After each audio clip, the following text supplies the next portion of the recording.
네, 여러분 반갑습니다. 먼저 박수 한번 치고 가도록 하겠습니다. 무려 미국의 연준 페드 의장이 케빈 워시로 확정이 되었습니다. 물론 완전히 완료된 것은 아니고요. 트럼프 대통령이 지명 발표를 했고 이제 백악관 공식 성명을 거쳐서 미국의 상원의 인준 청문회 및 승인 절차를 받게 된다고 합니다. 초반에는 케빈 워시 그리고 케빈 해시 이 두 사람이 경쟁을 했는데 어느 순간 해시이 훅 내려갔습니다. 트럼프가 이 해시를 다른 곳에서 기용하는 게 나을 것 같다. 뭐 이런 식의 뉘앙스를 말을 하면서 훅 내려갔고요. 그 이후에 블랙록 출신입니다. 릭 리더라는 사람이 급부상했습니다. 한때 49%까지 올라갔었는데 결론적으로 이렇게 어제 낮부터 해서는 케빈 워시가 확률이 88%까지나 올라가고 월스트리트 저널이나 블룸버그 같은 언론에서 뭔가 소스가 있었는지 케빈 워시를 지명할 것으로 보인다라는 소식이 막 나왔었습니다. 그래서 다행히 케빈 워시가 연준의 의장으로 지명이 되었습니다. 여러분 근데 이걸 왜 이렇게 박수치고 제가 이렇게 좋아하는지 다들 아시죠? 네, 이거 보도록 하겠습니다. 이거 그냥 네이버에서 케빈 워시 이렇게 친 거예요. 가운데 보시다시피 쿠팡 INC의 이사가 바로 케빈 워시입니다. 쿠팡 INC란 이제 쿠팡의 미국 본사예요. 즉 지금 상황은 쿠팡의 이사가 연준 의장이 됐다. 이렇게 보시면 됩니다. 쿠팡 생각보다 어마어마한 기업이었습니다. 여러분 연준에 대해서 솔직히 할 말은 많고 이거 말하면 사실 이거 못 끝냅니다. 영상. 연준 의장 하나 바뀌는 거 가지고 왜 이렇게 전 세계가 숨죽이고 보고 있냐면 쉽게 말씀드리면 전 세계 돈의 이 리모컨을 쥐고 있는 자리가 바로 이 연준 의장입니다. 미국에 돈이 너무 많이 풀리면 인플레이션이 오고요. 돈이 너무 없으면 경기 침체가 생기겠죠. 당연하죠. 이것을 조절하는 이 게임이라고 치면 이 운영자가 바로 연준입니다. 그 연준 안에 FOMC라는 연방공개시장위원회라는 쉽게 말해서 운영자들 회의 같은 게 있는데요. 총 12명 정도가 모여서 금리를 논의합니다.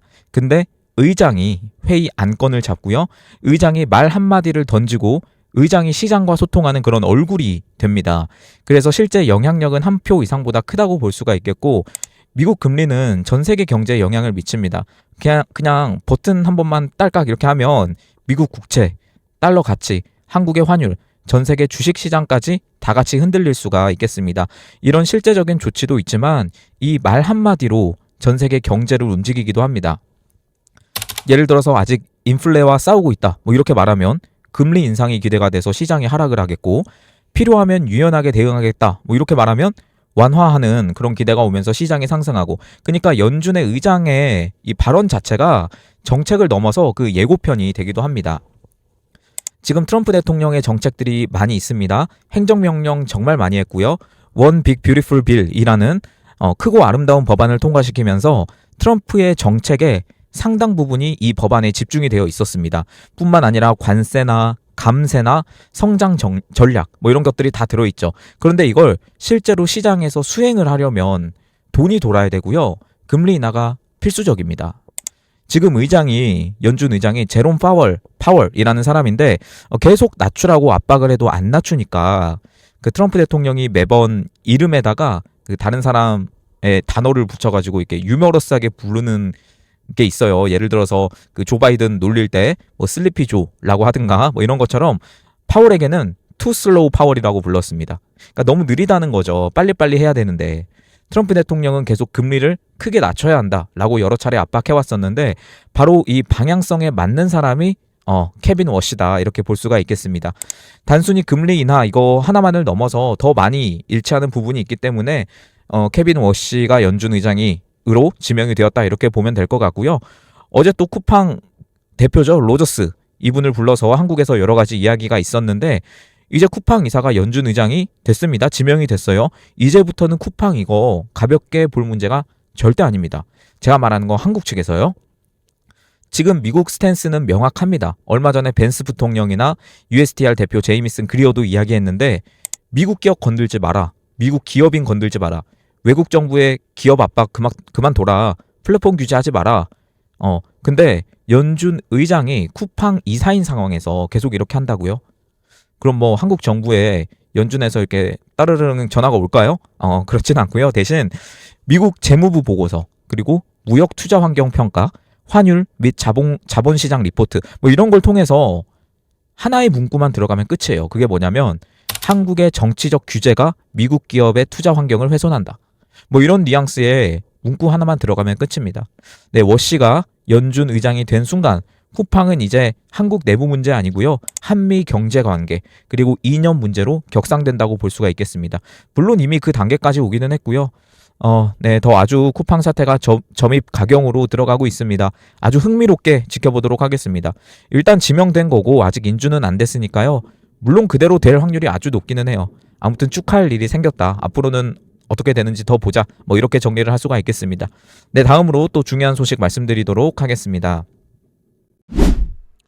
네, 미국 재무부가 연방의회에 보고한 주요 교역 상대국의 거시경제 및 환율 정책 반기 보고서가 이제 공개가 됐는데요.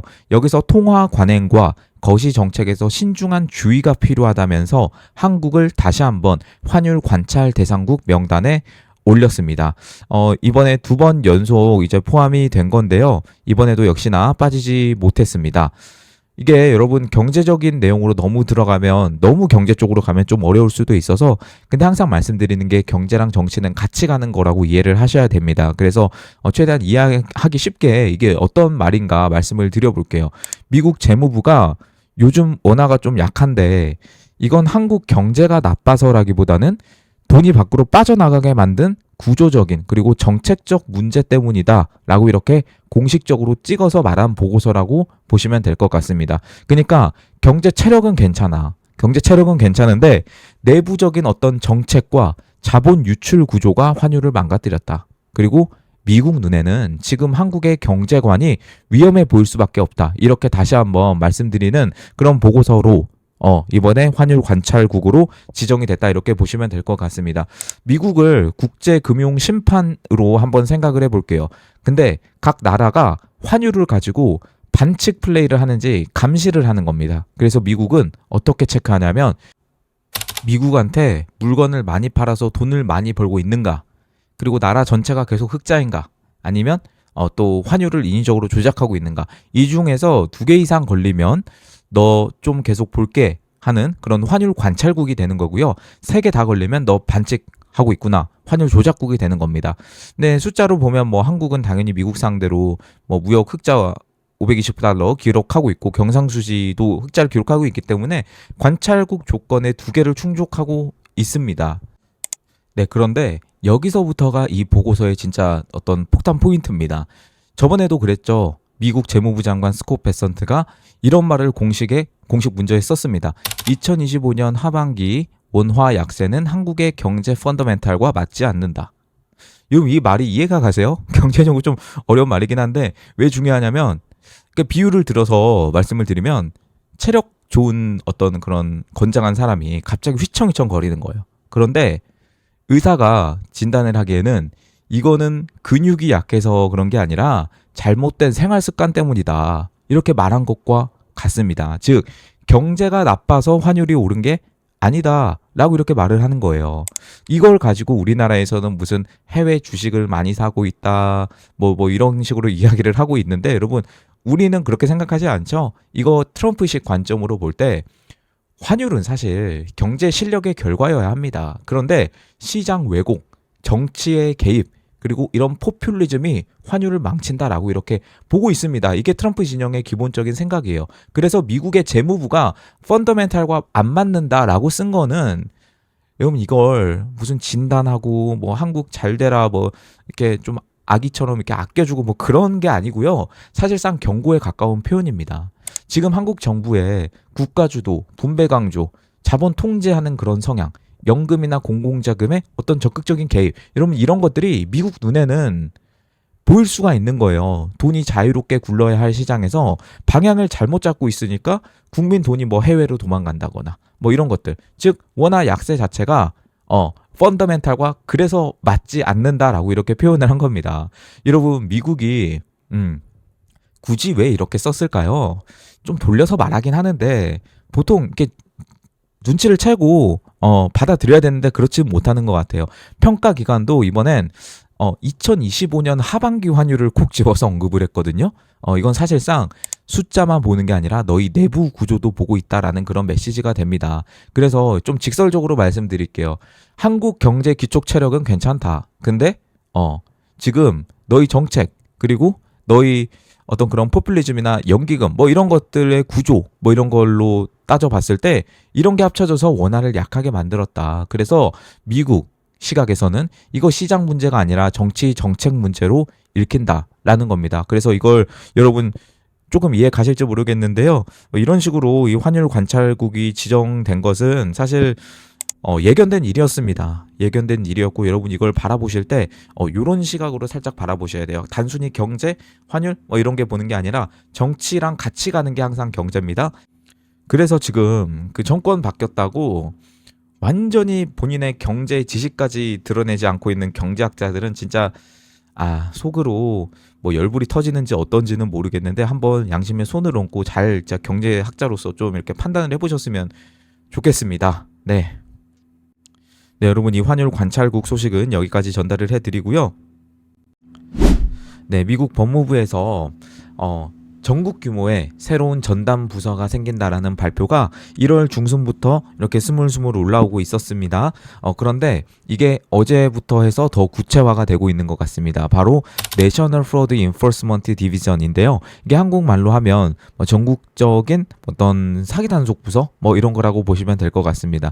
그런데 어떤 거를 단속하냐면 이전에 여러분 미네소타 기억나시죠? 거기서 복지 프로그램으로 이 소말리아 커뮤니티에서 뭔가 급식 프로그램, 복지 프로그램 뭐 이런 걸로 부정수급을 해왔고 막상 가보니까 깡통 건물이었고 뭐 이런 게 많지 않았습니까? 그래서 그러한 것들이 미네소타만의 문제가 아니라 뭐 캘리포니아나 뉴욕이나 여러 많은 블루스테이트 지역에서 있었다라는 거예요. 그래서 그것을 단속하기 위한 전담 부서를 이번에 새롭게 만든 겁니다.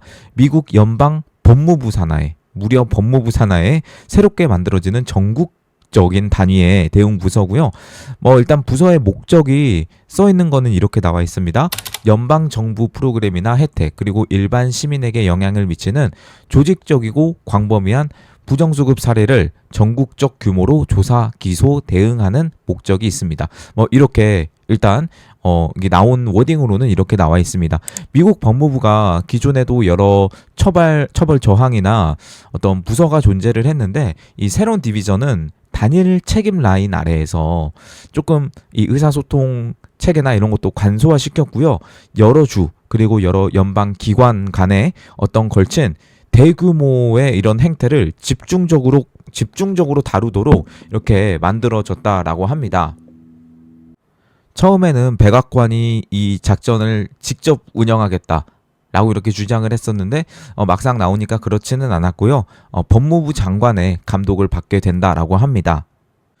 근데 이게 왜 더 구체화가 되고 있다라고 이야기를 드렸냐면 이번에 바로 어제입니다. 이 콜린 맥도널드라고 하는 사람이 이 새롭게 만들어진 부서의 첫 책임자로 제대로 지명이 됐습니다. 트럼프 대통령이 직접 지명을 했고요. 이 맥도널드는 현재 법무부에서 뭐 다른 직책을 맡고 있었습니다. 그리고 검사예요, 검사. 연방 검사 출신으로서 여러 가지 복잡한 사건을 처리해온 경력이 있고요.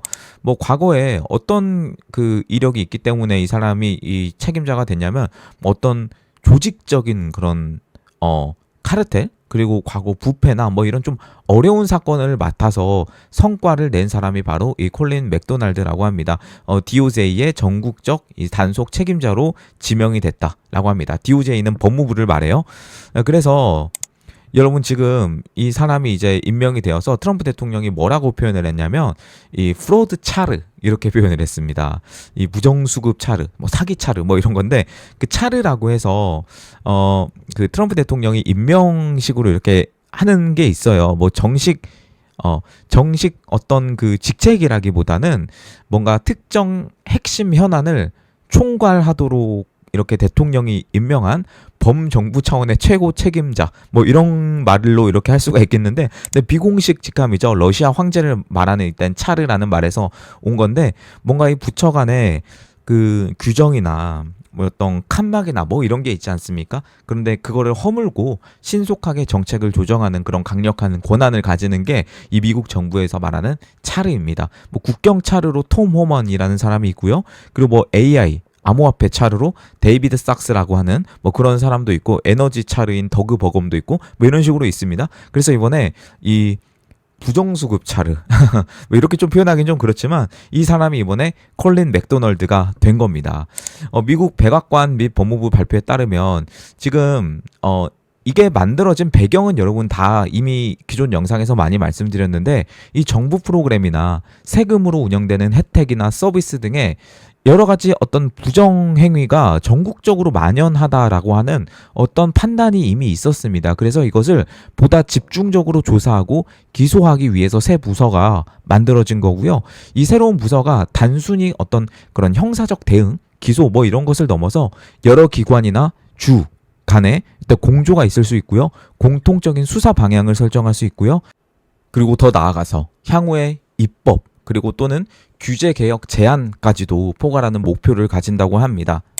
여러분, 이게 왜 중요하냐면, 기존에는 각 주 그리고 각 주의 법무부 내에 부서가 나누어진 채로 관련 사건을 다뤄왔습니다. 뭐 미네소타처럼 큰 데는 이미 연방정부에서 파견을 해왔지만, 미국은 연방제 국가고 주 정부가 힘이 너무나 강력하기 때문에 뭔가 연방정부에서 이 주 정부로 이렇게 조사를 들어가고 뭔가 시비를 걸고, 뭐 시비를 건다 이렇게 표현하기는 좀 그렇지만, 이렇게 조사가 들어가면 굉장히 많은 반발과 수사 지연과 뭐 명령을 이행하지 않거나 이런 문제가 계속해서 발생했습니다. 그래서 이 새 부서를 만들어서 전국적인 어떤 사건의 패턴을 단일 라인으로 조사함으로써 효율적으로 연관된 여러 사건을 하나로 묶고 대응할 수 있는 역량을 만드는 거죠. 그리고 법무부도 이미 여러 가지 어떤 그 부서를 운영을 해왔는데, 이번 부서는 전국적인 대규모 체계적 대응을 목표로 하기 때문에 이 시스템이 조금 더 통합되고 체계화될 가능성이 큽니다. 그리고 정치 사회적으로도 이거는 트럼프 대통령의 승부수라고도 볼 수 있습니다. 새 부서가 광범위한 조사 그리고 기소가 가능해질 수 있어서 뭐 경제적 피해, 단순히 경제적 피해가 심각한 사안부터 더 넘어가서 뭐 공공 서비스에 대한 어떤 부정 이용까지 아우를 수 있는 구조가 이번에 생기는 것 같아요. 여러분, 그래서 이게 말씀드린 것처럼 미네소타만의 문제는 아닙니다. 당연히 미네소타만의 문제 아니고요. 이번에 캘리포니아로 조사가 넘어갔습니다. 그리고 뉴욕 같은 그런 것도 언급이 나오고 있고요. 이런 미민당 우세 지역, 블루 스테이트에서 이러한 문제가 만연했다라는 거. 여러분, 이런 것들이 그냥 단순히 뭐 이런 부정 프로그램 뭐 이런 거 파묘하는 거 아니야? 여러분, 이렇게 생각하시죠? 아닙니다. 여러분, 그걸 넘어서 이게 선거 문제로 이어집니다. 미네소타에서 이미 이 소말리아 커뮤니티가 단순히 부정수급만 했냐, 아니면 선거에 손을 댔냐, 이런 이야기가 나오고 있거든요. 그리고 거기로 조사가 이어지고 있습니다. 여러분, 이 모든 것들이 지금 어디를 향해서 가고 있냐면, 뭐 지난 어제 라이브에서도 말씀드렸지만 바로 중간선거를 향해서 가고 있어요. 중간선거. 여러분, 이거를 기억하시고 모든 지금 미국의 트럼프 대통령의 정책을 보시는 게 좋을 것 같습니다. 네, 오늘 영상은 여기서 마무리하도록 하겠습니다. 여러분, 날이 많이 춥습니다. 감기 조심하시고요. 멤버십 가입 좀 부탁드리겠습니다. 채널홈 가셔서 더보기 누르면 멤버십 가입 링크가 있는데 가입 한 번씩 부탁드리고요. 그리고 계좌로 후원해주신 분들 감사드립니다. 마지막으로 영상 하단 참고 부탁드리면서 오늘 영상 여기서 마무리하겠습니다. 감사합니다.